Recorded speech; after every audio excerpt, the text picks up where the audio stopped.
Luther King, the apostle of nonviolence in the civil rights movement, has been shot to death in Memphis, Tennessee. From scenes of blood to sudden collapse and silent suffering, these deaths were anything but holy endings. The music world has lost a legend. Gospel singer and songwriter Andre Crouch died Thursday after being admitted to the hospital following a heart attack last weekend. Some were hunted and executed.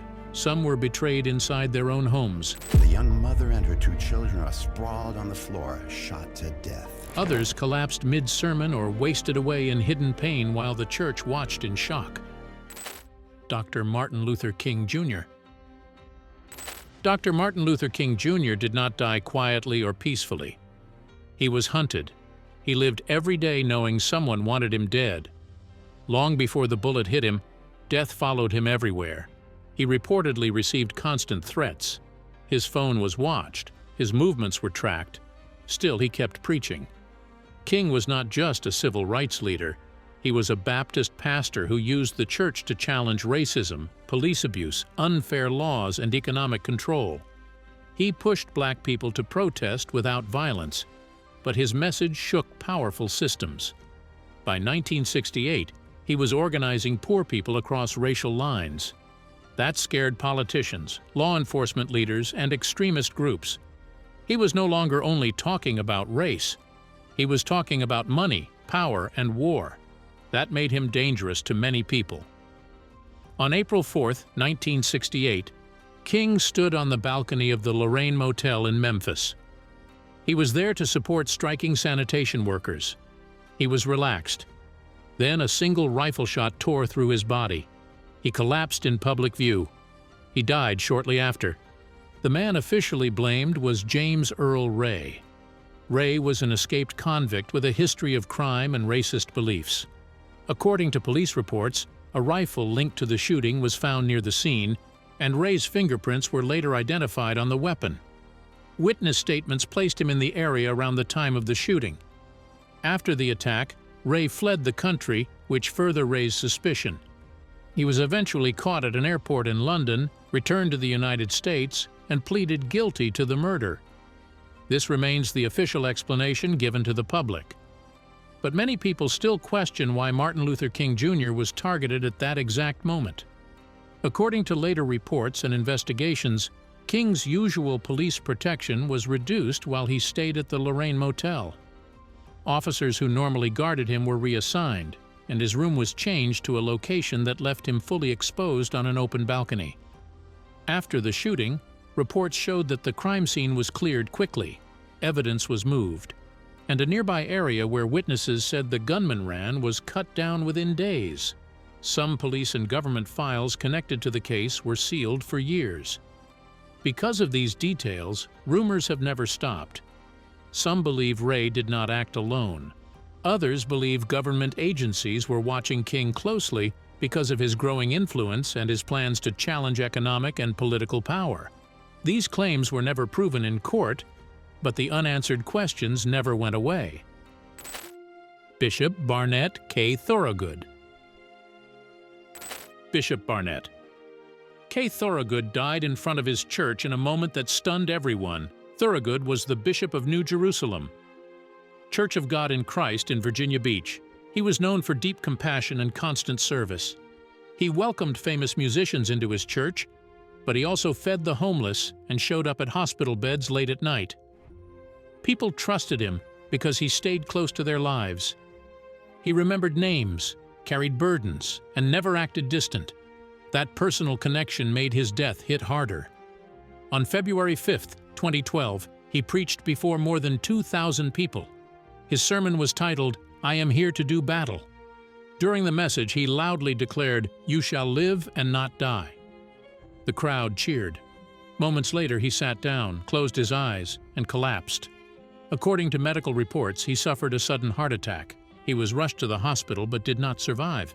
He was 62 years old and had a long history of heart disease. Bishop Eddie Long. Bishop Eddie Long lived in the spotlight and died under it. His fall was public and painful. Many people still argue about who he really was and what he took to the grave. Eddie Long founded New Birth Missionary Baptist Church near Atlanta and built it into one of the largest churches in the country. At its height, more than 25,000 people attended his services. His sermons were loud, aggressive, and commanding. He held tight control over church leadership and decision-making. His image was carefully managed. He wore expensive suits, traveled with security, and drove luxury vehicles. In 2010, everything cracked. 4 young men from his church filed lawsuits accusing him of using his power to pressure them into sexual relationships. The accusations spread fast. Media coverage exploded. Eddie Long denied all wrongdoing. The cases were settled out of court without a trial. Even so, the damage was deep. Many members left the church. Trust was broken. His reputation never fully recovered. Over the next several years, people noticed changes in his body. He lost a large amount of weight. His appearance shocked those who saw him preach. Rumors spread about his health, but details were kept private. On January 15, 2017, New Birth Missionary Baptist Church announced that Eddie Long had died at age 63. According to official statements, the cause was an aggressive form of cancer. His death raised more questions than answers. Some believed the stress from the lawsuits and public pressure weakened his body. Others whispered that the illness was hidden longer than admitted. There were quiet claims that secrets followed him to the grave. His funeral was massive. Thousands attended. The service lasted for hours. Supporters praised his impact while critics stayed silent or angry. Even in death, the divide remained. Reverend Clementa C. Pinckney. Reverend Clementa C. Pinckney was both a pastor and a lawmaker. By day, he served as a South Carolina state senator. By heart, he was the pastor of Emmanuel African Methodist Episcopal Church in Charleston. This church is one of the oldest black churches in the United States. Pinckney was known as calm, thoughtful, and deeply respected. He listened more than he spoke. People trusted him with their pain and their HOP. On the night of June 17, 2015, Pinckney was leading a small Bible study in the church basement. According to police reports, a young white man named Dylan Roof walked in and sat quietly with the group. He stayed nearly an hour. He listened. He prayed with them. Then, without warning, he pulled out a gun and opened fire. 9 people lost their lives during the incident. Roof fled the scene. According to law enforcement reports, he was arrested less than 24 hours later in North Carolina.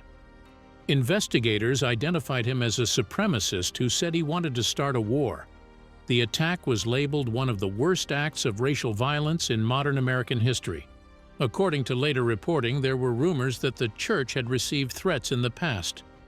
Some questioned whether warnings were missed or ignored. Pinckney's funeral drew thousands, including President Barack Obama. What stunned the world the most was that the families of the victims publicly offered forgiveness. Pastor Paul Jones. The night Pastor Paul Jones died was silent and violent. There was no warning to the people who loved him. There was no chance to say goodbye. What happened shocked the gospel world and left fear behind. Paul Jones was a gifted gospel singer and a pastor with a powerful voice. His song, "I Won't Complain," became known across churches. People said his voice could calm pain and lift heavy hearts. He was humble, gentle, and deeply loyal to his congregation. Even in his early 30s, he was seen as someone with a long future ahead. Many believed he would become one of the great names in gospel music. On November 19, 1990, that future ended. According to police reports, Paul Jones was lured to his own home by someone he trusted. Inside that home, he was shot. The person accused was a friend who was reportedly living with him at the time. That detail alone stunned people. The danger did not come from a stranger, it came from close proximity. The incident was discovered only because Paul Jones did not show up for church service. Members of his congregation became worried. They went to check on him. Instead of greeting their pastor, they found his body. Over time, dark whispers grew. Some spoke of personal conflicts inside the home. Others mentioned money issues that were never explained clearly. There were rumors that secrets were shared between the pastor and the suspect. yet no proof ever confirmed these claims. Desmond Tutu. Tutu was an Anglican archbishop in South Africa and one of the strongest moral leaders of his time. He openly challenged apartheid when doing so could get him jailed or killed. He marched, spoke, and stood with victims of violence even when police used force against protesters. Later, he chaired the Truth and Reconciliation Commission. This role forced him to listen to brutal confessions about horrifying crimes. He carried the pain of an entire country on his shoulders. He received the Nobel Peace Prize for choosing non-violence in a violent system. On December 26, 2021, Desmond Tutu died at the age of 90. According to medical reports, the cause was complications from prostate cancer. He had lived with the disease for many years. The illness was slow and painful. Even as his body weakened, he continued speaking publicly and giving guidance. Many close to him said he refused to retreat from public life. Reverend C.L. Franklin. Reverend C.L. Franklin did not leave this world in peace. He was taken slowly, violently, and without answers. Many believe the truth about what happened died with him. Franklin was a legendary preacher and civil rights activist. He led New Bethel Baptist Church in Detroit and was known across the country for his powerful voice and recorded sermons. His words shaped churches, movements, and generations. He was also the father of Aretha Franklin. His home and church were often filled with activists, artists, and leaders. His influence reached far beyond the pulpit. On June 10, 1979, according to police reports, intruders broke into his home at night. Franklin was shot twice in the chest at very close range. The attack did not kill him immediately. Instead, he fell into a deep coma. He never regained consciousness. For 5 painful years, his family cared for him at home. They waited every day for a sign. It never came. On July 27, 1984, he died without ever speaking again. According to people close to him, Franklin had acted unusually cautious in the days before the attack. Some said he limited visitors, spoke about danger more openly, and seemed tense in private conversations. A few claimed he warned family members to be careful and appeared troubled, as if he sensed something bad was coming. Andraé Crouch. Andraé Crouch helped change gospel music forever, but his body paid a heavy price for the life he lived. His death came from years of physical struggle that many believe he pushed through instead of stepping back. Crouch was a gospel music pioneer. He was a pastor, songwriter, and composer who reshaped church music. He added drums, keyboards, and modern sounds when many churches rejected them. His songs crossed church walls and entered mainstream culture. He worked with major artists and helped shape music heard in films and global events. Many people heard his work without knowing his name. Behind the success, his health was fragile. According to medical reports, Andraé Crouch battled diabetes for many years. He also faced cancer and other serious complications. These illnesses weakened his body over time. Despite this, he continued working. He kept mentoring young musicians. He kept attending rehearsals and showing up when many believed he should have rested. On January 8, 2015, Andraé Crouch died in Los Angeles. He was 72 years old. The cause of death was heart failure. Reports stated he had been hospitalized after a heart attack days earlier. Reverend Fred Shuttlesworth. Reverend Fred Shuttlesworth lived under threat for most of his adult life. Violence followed him wherever he preached. Death tried to reach him many times before it finally came quietly. That contrast is what still troubles people today. Shuttlesworth was a civil rights pastor in Birmingham, Alabama during one of the most violent periods of segregation. He did not stay silent. He preached against racial separation from the pulpit and took that message into the streets. He challenged unfair laws and helped force public spaces to open to black citizens. When many leaders stayed cautious, he moved forward without hesitation. The danger was constant. His church was bombed more than once. His home was attacked. He was beaten by mobs. According to reports, he was stabbed during an attack at a courthouse. He was arrested dozens of times. Each attack was meant to silence him. Each failure made him more determined. He returned to the pulpit again and again, even after severe injuries. People around him expected him to die young because of how often violence followed him. Despite all of this, he survived into old age. On October 5, 2011, Reverend Fred Shuttlesworth died in Birmingham at the age of 89. According to medical reports, the cause was natural causes after a long illness. His body simply wore out after decades of stress and injury. Thomas Andrew Dorsey. Thomas Andrew Dorsey lived a long life, but it was shaped by deep loss that never left him. His pain followed him quietly until the end. Dorsey is known as the father of gospel music. He changed church music forever by blending sacred lyrics with the sound and structure of blues. He composed Precious Lord, Take My Hand, one of the most well-known gospel songs in history. The song came from disaster. In 1932, Dorsey's wife died during childbirth. The baby died shortly after. The loss was sudden and brutal, leaving Dorsey alone with grief that words could not fix. That grief poured into his music. Precious Lord, Take My Hand was written in the aftermath of that tragedy. It became a song people turned to in moments of death, fear, and exhaustion. Dorsey continued working for decades. He led choirs, trained musicians, and helped build gospel music into a respected form. He lived to be 93 years old. On January 23, 1993, he died in Chicago from natural causes. Some felt the grief from losing his wife and child aged him deeply. Others believed his pain never healed and instead became the fuel for his work. People who knew him said the sorrow never fully left his eyes. Edwin Hawkins. Edwin Hawkins was the voice behind one of the most recognizable gospel songs ever recorded. When Oh Happy Day exploded in 1968, it did not stay inside churches. It flooded radio stations, crossed into pop charts, and played around the world. His sound reached millions, even people who never stepped inside a church. Behind that success, his final years were brutal. According to reports, Edwin Hawkins was diagnosed with pancreatic cancer. As the cancer progressed, his body weakened rapidly. What disturbed people most was how Hawkins spent his final months.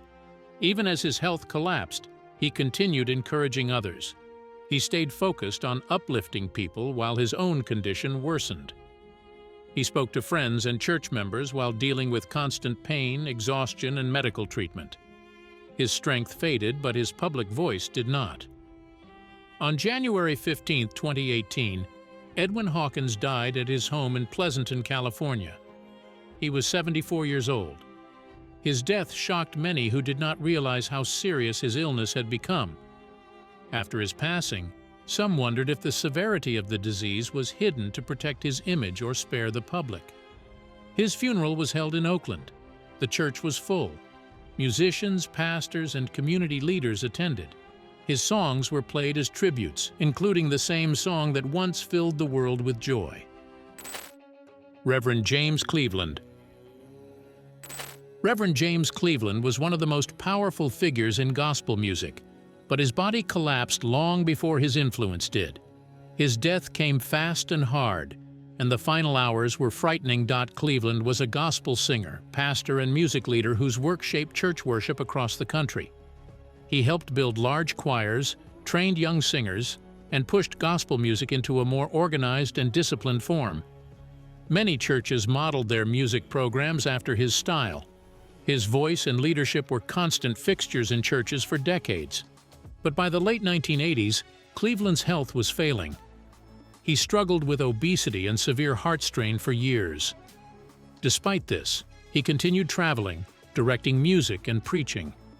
People close to him said he rarely slowed down. His schedule remained heavy even as his body showed signs of breakdown. On February 9, 1991, Cleveland suffered a major medical emergency in Culver City, California. His heart began to fail and he collapsed. Doctors reported that he slipped into a coma as his condition worsened. He was placed under medical care, but his body did not recover. The coma left him unresponsive. He never regained consciousness. His heart continued to weaken until it finally stopped. News of his condition spread quickly through gospel circles. Many were stunned that someone so active could decline so fast. his funeral showed the size of his impact. More than 8,000 people filled the Shrine Auditorium in Los Angeles. Choirs sang his music. Pastors spoke about his discipline and leadership. Bishop Leontine T.C. Kelly. Bishop Leontine. T.C. Kelly's life looked victorious from the outside, but many say the truth was far darker. Her struggle was not visible from a pulpit. It followed her quietly and never let her rest. Kelly became the first black woman bishop in the United Methodist Church. She oversaw more than 100,000 members across California and Nevada. That achievement made history, but it also trapped her in constant pressure. Every decision was watched. Every action was judged. She carried the weight of representing an entire group while working inside an institution that resisted change. According to people close to her and later accounts discussed after her death, Kelly often felt exhausted and unfulfilled despite her success. Some claimed she spoke privately about never feeling fully at peace in her role. Others said she admitted the position cost her personal joy. Even after retirement, she did not truly step away. Church leaders continued calling on her to settle conflicts and offer guidance. Her responsibility never ended. There were claims that she rarely rested. Her schedule remained heavy even as her health declined. Some believed she felt trapped by expectations and duty. The image of strength she showed publicly did not reflect how drained she felt privately. On June 28, 2012, Leontine Kelly died in Oakland, California at the age of 92. The cause was declining health. Pastor Norman Hutchins. Hutchins was a gospel singer and pastor known for preaching energetically even when his health failed. He lived for years with severe diabetes. The disease damaged his body over time and led to the amputation of both legs. Despite this, he continued preaching. He entered the pulpit in a wheelchair and delivered full sermons. He sang. He taught. He stayed visible when most people would have stepped away. As the years passed, his condition required constant medical care. The diabetes complications affected circulation, healing, and overall strength. Still, he continued leading services even when movement caused pain and exhaustion. On August 14, 2025, Pastor Norman Hutchins died at the age of 76. The cause of death was complications related to diabetes. Bishop G.E. Patterson. Bishop G.E. Patterson did not die in peace. According to people close to him, his final years were marked by pain that was mostly hidden from the public. What followers saw from the pulpit was not what his body was enduring behind closed doors. Patterson was one of the most powerful Pentecostal leaders in America. Behind that image, his health was failing badly. According to reports discussed after his death, Patterson suffered severe physical pain as prostate cancer spread. The disease caused weakness, exhaustion, and ongoing discomfort. He continued preaching while dealing with intense pain that required medication. There were quiet reports that he avoided discussing his condition openly because he did not want to appear weak or lose control of the church. Several people later claimed his suffering was largely suppressed from public view. Some said he pushed through services while barely able to stand for long periods. Others claimed his final months were filled with hospital visits, heavy treatment, and visible decline that church members were not fully told about. In 2007, Bishop Patterson died at the age of 67. When the announcement came, many followers were stunned by how quickly everything ended.